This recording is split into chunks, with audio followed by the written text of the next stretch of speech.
They see my disability, I see my ability. They call me disabled, I call myself differently abled. There are some incidents that happen in your life. Those incidents break you, deform you, but they mold you into the best version of you. And the same thing happened to me. I was 18 years old when I got married. My father wanted me to get married. And all I said was, if that makes you happy, I'll say yes. And of course, it was never a happy marriage. Just about after 2 years of getting married, I met a car accident. Somehow my husband fell asleep and the car fell in the ditch. He managed to jump out, saved himself. I'm happy for him. But I stayed inside the car and I sustained a lot of injuries. The list is a bit long, don't get scared. The wrist was fractured. Shoulder bone and collarbone were fractured. My whole rib cage got fractured. And because of the rib cage injury, lungs and liver were badly injured. I couldn't breathe. I lost urinary bowel control. That's why I have to wear the bag wherever I go. 3 vertebrae of my backbone were completely crushed. And I got paralyzed for the rest of my life. I finally ended up in a hospital where I stayed for 2.5 months.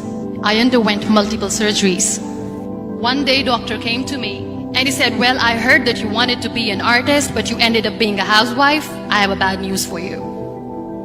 You won't be able to paint again because your wrist and your arm are so deformed, you won't be able to hold a pen again. Next day, doctor came to me and said, your spine injury is so bad, you won't be able to walk again. Because of your spine injury and the fixation that you have in your back, you won't be able to give birth to a child again.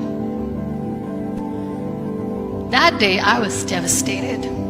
I asked my mother, why me? And that is where I started to question my existence. Why am I even alive? And that is where I realized that the words have the power to heal the soul. My mother said to me, this too shall pass. God has a greater plan for you. I don't know what it is, but He surely has. And in all that distress and grief, somehow or the other, those words were so magical that they kept me going. One day I asked my brothers, I know I have a deformed hand, but I'm tired of looking at these white walls in the hospital and wearing these white scrubs. I'm getting tired of this. I want to add more colors to my life. I want to do something. Bring me some colors, bring me some small canvas. I want to paint. So the very first painting I made was on my deathbed, where I painted for the very first time. It was not just an art piece or just my passion. It was my therapy. And then I was discharged and I went back home. And I went back home and I realized that I have developed a lot of pressure ulcers on my back and on my hip bone. I was unable to sit.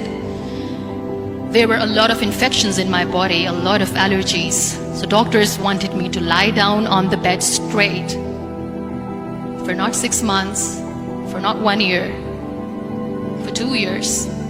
I was bedridden, confined in that one room, looking outside the window, listening to the birds chirping, and thinking maybe there will be a time when we'll be going out with the family and enjoying the nature. That was the time where I realized how lucky people are. That is the time where I realized that the day I'm going to sit, I'm going to share this pain with everyone to make them realize how blessed they are, and they don't even consider them lucky. That day I decided that I'm going to fight my fears. We all have fears.